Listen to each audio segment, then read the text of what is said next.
Assalamualaikum warahmatullahi wabarakatuh. Kali ini saya akan mencoba membagikan langkah-langkah untuk membuat SKP di e-kinerja BKN bagi tenaga kependidikan yang ada di sekolah, baik itu yang tercantum di SK-nya sebagai penata layanan operasional, pengelola layanan operasional, operator layanan operasional, maupun pengelola umum operasional. Sebelum kita masuk ke laman bkn.go.id untuk menyusun SKP, alangkah lebih baik Bapak dan Ibu mempersiapkan dulu dokumen pegangan Bapak dan Ibu untuk melakukan input SKP di e-kinerja. Adapun dokumen pegangan Bapak dan Ibu yang harus dipersiapkan adalah satu, perjanjian kinerja.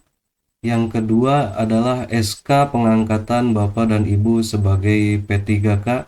Di sini saya memiliki contoh SK pengangkatan P3K paruh waktu dan contoh perjanjian kinerja sebagai pegangan nanti rencana kerja apa saja yang akan Bapak Ibu inputkan di e-kinerja. Oke, langsung saja kita masuk ke halaman e-kinerja. Pertama-tama Bapak dan Ibu silahkan masuk ke browser dan ketikkan asndigital.bkn.go.id. Kemudian Bapak dan Ibu pilih login dan pilih masuk. Setelah itu Bapak dan Ibu akan diminta untuk memasukkan username dan password. Pada kolom username silahkan Bapak dan Ibu masukkan NIP Bapak dan Ibu yang tertera di SK. Dan silahkan masukkan password yang sudah Bapak Ibu daftarkan ketika awal masuk ke asndigital.go.id. Kemudian klik sign in. Nah, selanjutnya Bapak dan Ibu akan diminta untuk memasukkan one time code. One time code ini adalah 6 digit angka yang ada di perangkat HP Bapak dan Ibu. Silahkan Bapak dan Ibu buka aplikasi autentikator yang ada di HP Bapak dan Ibu. Kemudian silahkan masukkan 6 digit angka yang tertera di aplikasi autentikator tersebut. Kemudian pilih sign in. Selanjutnya, Bapak dan Ibu pilih layanan individu ASN. Kemudian ke kinerja. Nah, setelah itu Bapak dan Ibu akan masuk ke menu profil.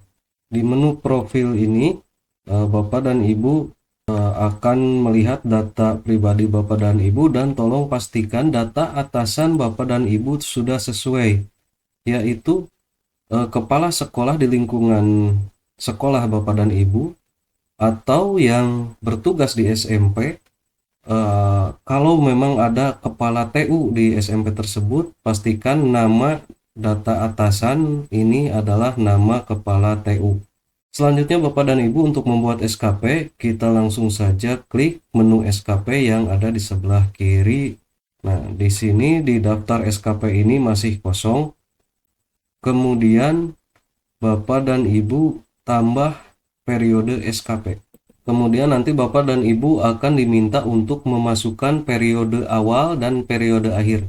Maksudnya periode awal ini adalah periode awal pembuatan SKP atau tanggal pertama Bapak dan Ibu bertugas di sekolah tersebut sebagai ASN. Untuk memasukkan periode awal ini, silahkan Bapak dan Ibu buka SK yang Bapak Ibu miliki. Nah, di SK ini silahkan dilihat di sebelah sini. Ada terhitung mulai tanggal 1 November 2025 sampai dengan 31 Oktober 2026 diangkat menjadi pegawai pemerintah dengan perjanjian kerja paruh waktu. Yang dimasukkan ke periode awal adalah tanggal yang ini, terhitung mulai tanggal. 1 November 2025. Langsung saja diketikkan 01 11 2025. Kemudian untuk periode akhir, walaupun di SK ini tertera 31 Oktober 2026, tetapi karena penilaian kinerja ASN itu bersifat tahunan, maka masukkan periode akhir ini dengan tanggal 31/12 atau 31 Desember 2025. Kemudian pilih pendekatan. Pendekatan pilih saja yang kuantitatif agar lebih memudahkan untuk menghitung nanti hasil kerja Bapak dan Ibu. Kemudian klik OK. Nah, setelah tambah periode SKP tadi dan Bapak Ibu mengklik OK, nanti akan muncul tampilan seperti ini. Kemudian setelah itu kita masuk ke detail SKP di sebelah sini. Diklik, kemudian lihat ke bawah. Nah, selanjutnya di hasil kerja ini, inilah yang harus diisi oleh Bapak dan Ibu dengan rencana hasil kerja Bapak. Nah, untuk mengisi hasil kerja atau rencana hasil kerja ini, Bapak dan Ibu silakan kembali ke atas dan pilih tambah RHK. Nah, setelah mengklik tambah RHK, nanti Bapak dan Ibu akan melihat tampilan seperti ini. Di sini ada rencana hasil kerja atasan yang diintervensi, jenis RHK, dan rencana hasil kerja. Nah, pada tahap ini, Bapak dan Ibu akan memerlukan dokumen perjanjian kinerja yang sudah saya singgung tadi di depan. Di sini saya punya contoh perjanjian kinerja operator layanan operasional yang sifatnya lebih cenderung ke penjaga sekolah atau uraian tugasnya lebih cenderung ke penjaga sekolah. Nah, bagaimana jika Bapak dan Ibu selama bertugas menjadi honorer di sekolah belum pernah membuat perjanjian kinerja dengan atasan Bapak dan Ibu? Itu bisa dibuat lebih sederhana, yaitu Bapak dan Ibu silahkan berdiskusi dengan atasan Bapak dan Ibu, kira-kira uraian tugas apa saja yang menjadi tanggung jawab Bapak dan Ibu. Baik, selanjutnya untuk mengisi tampilan ini atau menambah RHK ini, silahkan klik tombol panah ke bawah yang ada di kolom pertama. Kemudian pilih rencana hasil kerja atasan yang sesuai dengan uraian tugas Bapak dan Ibu di sekolah. Setelah saya cermati, uraian tugas kepala sekolah ini yang paling sesuai dengan uraian tugas operator layanan operasional itu adalah yang ini, terlaksananya perencanaan satuan pendidikan yang berkualitas dan berdampak pada pendidikan bla bla bla, dengan indikator tingkat kualitas pelaksanaan perencanaan satuan pendidikan sesuai standar guna menuju bla bla bla. Kita klik saja yang ini. Kemudian jenis RHK-nya kita pilih yang utama. Ini menandakan bahwa uraian tugas Bapak dan Ibu ini merupakan tugas utama Bapak Ibu dan di sekolah. Untuk rencana hasil kerja pada kolom ketika ini, bisa Bapak dan Ibu ketikkan langsung seperti ini. Atau jika Bapak dan Ibu sudah punya dokumen perjanjian kinerja, Bapak dan Ibu bisa copy paste dari dokumen perjanjian kinerja yang Bapak Ibu miliki. Nah, untuk memudahkan Bapak dan Ibu, saya akan memilih saja salah satu uraian tugas yang lebih mudah untuk nanti dokumen atau bukti hasil kerjanya. Saya akan memasukkan yang pertama, yang ini saja, melaksanakan kebersihan ringan dan pemeliharaan sederhana. Kemudian dipastikan di sini, pastikan pengetikannya baik dan benar, kemudian klik OK. Nah, nanti akan muncul di bawah RHK yang barusan Bapak dan Ibu inputkan. Kemudian untuk menambah uraian tugas yang kedua, kita kembali lagi ke atas dan pilih tambah RHK. Kemudian pilih kembali RHK atasan yang diintervensi. Kita samakan saja dengan yang pertama, yaitu terlaksananya perencanaan satuan pendidikan yang berkualitas. Kemudian jenis RHK-nya pilih lagi yang utama, dan kita pilih lagi salah satu yang lebih mudah untuk nanti bukti hasil kerjanya. Misalnya membantu kelancaran kegiatan di sekolah. Kita masukkan lagi. Oke. Nah, nanti akan muncul uraian tugas yang kedua. Kemudian, jika Bapak dan Ibu merasa ada tugas dari atasan Bapak dan Ibu yang bukan merupakan tugas utama Bapak dan Ibu, bisa nanti ditambahkan di tambah RHK, kemudian pilih lagi rencana hasil kerja atasan yang diintervensi, disamakan saja dengan yang pertama tadi. Kemudian jenis RHK-nya pilih yang tambahan, dan kita masukkan rencana hasil kerjanya yang melaksanakan tugas lain yang diberikan pimpinan. Kemudian klik OK. Nah, nanti tampilannya dia akan ada di paling bawah dengan keterangan di sini sebagai tugas tambahan. Sebagai contoh mungkin cukup 3 uraian tugas saja yang saya masukkan. Nanti Bapak dan Ibu bisa menyesuaikan uraian tugas yang diberikan oleh atasan Bapak dan Ibu, bisa 1, 2, 3, 4, 5, bahkan lebih. Oke, setelah ini terisi, Bapak dan Ibu kemudian nanti tambahkan indikator di sebelah kanan sini yang berwarna hijau. Nah, kita klik tambahkan indikator. Nah, nanti akan muncul tampilan seperti ini. Ada aspek, ada indikator, dan ada target. Nah, aspek ini nanti ketika diklik ada pilihan kualitas, kuantitas, waktu, dan biaya. Kita pilihlah kuantitas saja agar memudahkan nanti perhitungan hasil kerja Bapak dan Ibu. Kemudian indikator ini diisi dengan indikator yang ada di perjanjian kinerja ini. Nanti tadi yang saya masukkan, yang pertama adalah melaksanakan kebersihan. Nah, indikator kinerjanya itu adalah terpeliharaannya kebersihan sekolah. Maka kita copy pastekan indikator yang ada di perjanjian kinerja ini ke kinerja. Kemudian targetnya yang mana? Yang ada juga di perjanjian kinerja ini. Ini contohnya ada targetnya 2 kegiatan. Maka kita masukkan target di sini juga, ketikkan 2 kegiatan. Kemudian kita klik OK. Nah, untuk uraian tugas yang kedua juga sama, tambahkan indikator. Aspeknya kita pilih kuantitas saja, kemudian indikatornya tadi saya pilih untuk uraian tugas kedua adalah yang ini, yang nomor 4. Kita copy pastekan ke indikator. Kemudian targetnya misalnya 2 kegiatan. Kita klik OK.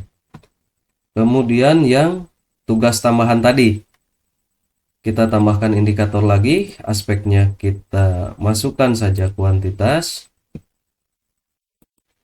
Dan tadi indikator yang ketiga itu adalah terlaksananya tugas dari atasan sebanyak 2 kegiatan. Kemudian kita klik OK. Nah, setelah terisi seperti ini Bapak dan Ibu, silakan nanti isi lampiran SKP yang ada di paling bawah sini. Nah, di sini ada lampiran 3 sub yang harus diisi, yaitu dukungan sumber daya, kedua skema pertanggungjawaban, yang ketiga konsekuensi. Untuk lampiran ini, dukungan sumber daya, Bapak dan Ibu bisa memasukkan hal-hal apa saja yang bisa mendukung kinerja Bapak dan Ibu pada tugas Bapak dan Ibu. silahkan diklik edit, kemudian masukkan atau ketikkan dukungan sumber daya. Tadi berhubungan dengan operator layanan operasional, dan uraian tugas yang pertama adalah melaksanakan kebersihan di lingkungan sekolah. Maka silahkan masukkan, ini hanya sebagai contoh saja, Bapak dan Ibu bisa nanti memasukkan dengan kalimat yang lebih baik. Misalnya, dukungan sumber daya yang pertama adalah alat kebersihan dan bahan pembersih yang memadai. Kemudian bisa ditambahkan untuk yang kedua, yang mendukung tugas Bapak dan Ibu sebagai operator layanan operasional, misalnya sarana dan prasarana yang memadai. Kemudian yang ketiga, Bapak Ibu bisa masukkan misalnya arahan dari atasan yang kompeten. Kemudian kalau dirasa sudah selesai memasukkan dukungan sumber daya, silahkan klik OK. Nah, nanti akan muncul di sini. Oh, berarti tidak usah pakai nomor. Kita kalau ada kesalahan mengetik di sini, kita bisa masuk ke menu edit lagi. Di sini saya salah memasukkan nomor karena ternyata nomor itu muncul otomatis. Jadi kita hapus saja nomornya dan kemudian klik OK. Nah, setelah itu silahkan masukkan juga skema pertanggungjawaban. Kita klik edit. Nah, nanti sama juga tampilannya seperti ini. Nah, untuk mengisi skema pertanggungjawaban ini, biasanya saya memasukkannya seperti ini. Jadi, rencana hasil kerja yang pertama kita kopikan.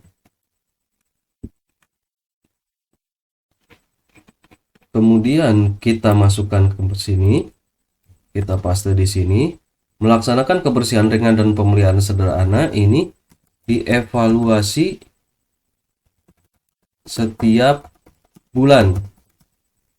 Nah, maksudnya adalah uraian tugas pertama Bapak dan Ibu akan dievaluasi oleh atasan Bapak dan Ibu itu dalam kurun waktu berkala berapa periode sekali. Maksudnya bisa saja 1 bulan sekali, bisa saja setiap hari, atau bisa saja setahun sekali. Nah, untuk kebersihan ini saya tadi contohkan setiap bulan, yaitu atau dengan kata lain 1 bulan sekali. Tapi bisa saja atasan Bapak dan Ibu meminta untuk dievaluasi setiap hari. Jadi kita ubah setiap hari. Nanti silakan Bapak dan Ibu diskusikan dengan atasan Bapak dan Ibu, ini mau dievaluasi setiap jangka waktu berapa periode atau periodenya per bulan, per hari, atau per tahun. Itu silahkan didiskusikan. Kemudian masukkan yang kedua, membantu kelancaran kegiatan sekolah. Kita masukkan lagi di sini, enter. Nah, yang uraian tugas kedua ini akan dievaluasi setiap 1 bulan misalkan, tiap bulan. Klik lagi OK, dan kemudian yang ketiga, uraian tugas ketiga, kita copy pastekan lagi di sini. Yang ketiga ini juga misalkan akan dievaluasi setiap bulan. Kita klik OK. Setelah semuanya masuk di skema pertanggungjawaban, kita lanjutkan ke konsekuensi.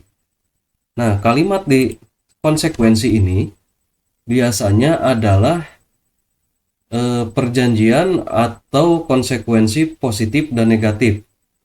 Misalnya, konsekuensi positifnya itu adalah jika target kinerja tercapai, maka akan direkomendasikan untuk menjadi pegawai teladan. Sedangkan konsekuensi negatifnya, misal jika target tidak tercapai, maka akan diberikan teguran sesuai peraturan yang berlaku. Kemudian setelah selesai, klik OK. Setelah seperti ini, Bapak dan Ibu, hasil kerja sudah terisi sampai dengan indikator kinerja dan lampiran sudah terisi, maka Bapak dan Ibu kembali lagi ke atas, kemudian ajukan SKP. Dan nanti atasan akan menentukan apakah SKP yang Bapak Ibu susun ini disetujui atau tidak. Nah, apakah Anda yakin ingin mengajukan SKP ini? Anda tidak bisa melakukan perubahan sampai SKP selesai ditinjau.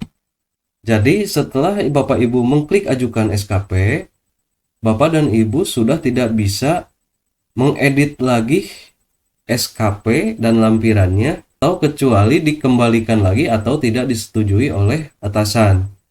Selanjutnya kita klik OK.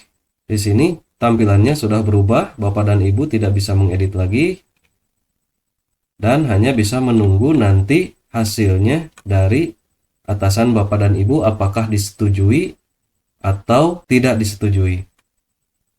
Mungkin sekian saja yang bisa saya sampaikan untuk penyusunan SKP tenaga kependidikan di sekolah. Semoga bermanfaat. Wassalamualaikum warahmatullahi wabarakatuh.